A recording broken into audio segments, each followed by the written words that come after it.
আসসালামু আলাইকুম ওয়া রাহমাতুল্লাহ। অনেকে আছেন সন্তানের প্রতি যত্নশীল না। আপনারা ভিডিওটি শেষ পর্যন্ত দেখেন, আমার এই কথার বাস্তবতাটা বুঝতে পারবেন। অনেকেই বলতে পারেন যে এটা কি ধরনের কথা হতে পারে, সন্তানের প্রতি পিতামাতা আবার যত্নশীল কিভাবে না হয়। আচ্ছা, যত্নশীল বলতে আপনারা কি বোঝেন? যত্নশীল বলতে কি সন্তানের শুধু বাহ্যিক চাহিদাটা পূরণ করা, এটার নাম যত্নশীলতা? সন্তানের একটা কাপড় প্রয়োজন, আপনি একটা কাপড় কিনে দিলেন। এরপরে সন্তানের নাস্তা করার প্রয়োজন, আপনি নাস্তার ব্যবস্থা করলেন। সন্তানের ৩ বেলা ভাতের প্রয়োজন, আপনি ভাতের ব্যবস্থা করলেন। সে যখন বাহিরে যায়, তার কিছু কেনাকাটার জন্য কিছু টাকা প্রয়োজন, হাত খরচ প্রয়োজন, আপনি সেই ইনকাম করার আগ পর্যন্ত তাকে আপনি হাত খরচ দিলেন।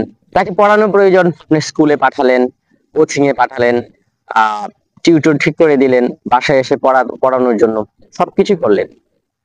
এই যে বাহ্যিক যে আমি বিষয়গুলো বললাম, সেইগুলো কে না করে? সবাই তো করে, তাই না? কিন্তু সব পোলাপান কি মানুষ হয়?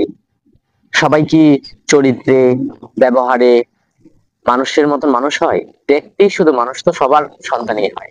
তো এই কাজগুলো তো সব বাবা মাই বলে। আসলে এগুলোর নাম যত্নশীলতা না, এগুলোর নাম হচ্ছে দায়িত্বশীলতা। এগুলো দায়িত্বশীলতার ভিতরে যেরকম ভাবে পড়ে, এগুলো দায়িত্বের যে একটা স্টেপ, যত্নশীলতার একটা স্টেপ এটা। কিন্তু এর গভীরে আরেকটা স্টেপ আছে। সেই স্টেপটা হচ্ছে তার অন্তরে জায়গা করে নেওয়া। একটা কথা মনে রাখবেন, এই টাকা পয়সা তার পিছনে খরচ করে, তার এই বাহ্যিক প্রয়োজনগুলো মিটিয়ে আপনি কখনোই তার অন্তরে জায়গা করতে পারবেন না। টাকা পয়সা দিয়েই কখনোই তাহার অন্তরে জায়গা সৃষ্টি করে নেওয়া যায় না। সেটা পাড়ার প্রতিবেশী হোক, বন্ধু হোক, আর নিজের সন্তান হোক। কথাটা মনে রাখবেন। সন্তানের অন্তরে অধিকাংশ বাবা মার জন্য কোনো জায়গা নেই, কোনো স্থান নেই। কেন জানেন? কারণ অধিকাংশ বাবা মারাই শুধু এই বাহ্যিক দায়িত্বটুকুই পালন করে। তাদের সাথে আত্মিক বন্ধন তারা তৈরি করতে পারে না। আপনার সন্তানের এক সময় আসবে, সে শুধু মুখ বুঝে থাকবে, আপনার সাথে কোনো কথা শেয়ার করবেন না। কেন? পৃথিবীর সবচেয়ে বাস্তব এবং সুন্দরতম সম্পর্ক তো হচ্ছে পিতা মাতার সাথে তার সন্তানের সম্পর্ক। তো সে যদি তার দুঃখ কষ্ট গুলো তার বাবা মার সাথে শেয়ার করতে না পারে, আপনি যদি তার সাথে আপনার আত্মিক বন্ধনটা এরকম পর্যায়ে নিয়ে যেতে না পারেন যে সে তার প্রয়োজনগুলো মন খুলে আপনাকে বলতে না পারে, সে তার অসুবিধার গুলো কথা, সে তার কষ্টের কথা আপনাকে বলতে না পারে, তাহলে আপনার সাথে তার আত্মার বন্ধন কি হইলো? আপনার সাথে তার আত্মার বন্ধন হয়নি। এই জন্য বাচ্চারা যখন ছোট থাকে, তাদেরকে আমাদের প্রচুর পরিমাণে সময় দেওয়া উচিত। তাদের সাথে আমাদের সময়টা শেয়ার করা উচিত।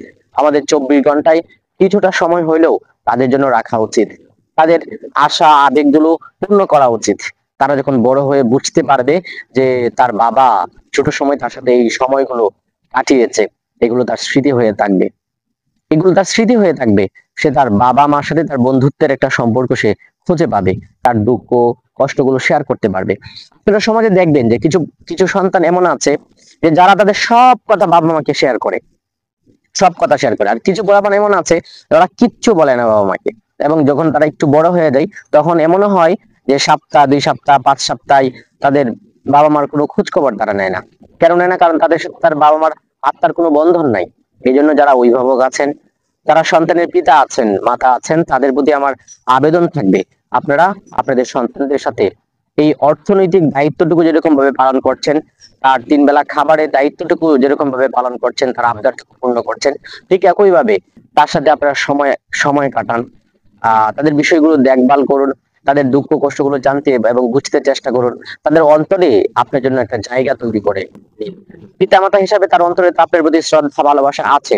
তো এর বাইরেও তার সাথে একটা আত্মিক বন্ধন যদি তৈরি করতে পারেন, তাহলে সেটা হবে সবচেয়ে উত্তম। আপনার সন্তানের জন্য সবচেয়ে মঙ্গলকর পদক্ষেপ হবে এটি। কারণ মনে রাখবেন, আপনি ছাড়া আপনার সন্তানের আর কেউ আপন এই পৃথিবীতে নাই। সে হয়তো ভুল বুঝতে পারে যে তার বন্ধু, তার পরিচিত, তার অন্য কোনো স্বজন আত্মীয় তার প্রিয় হতে পারে, কিন্তু দিন শেষে পিতা মাতা ছাড়া কেউ আপন হয় না। পিতা মাতা ছাড়া কেউ আপন হয় না, কেউ পাশে থাকে না। এবং বিবাহের পরে স্ত্রী, এই 3টা ব্যক্তি জীবনের সবচেয়ে বেশি প্রাসঙ্গিক। এই জন্য আপনার সন্তানের সাথে এই বাস্তবতাটুকু আপনার সন্তান না বুঝলেও আপনি বুঝতে চেষ্টা করুন, এবং এই আজ থেকেই এমন পদক্ষেপ গ্রহণ করতে চেষ্টা করুন যার মাধ্যমে আপনার সন্তানের সাথে আপনার একটা আত্মার বন্ধন তৈরি হতে পারে। আসসালামু আলাইকুম ওয়া রাহমাতুল্লাহ।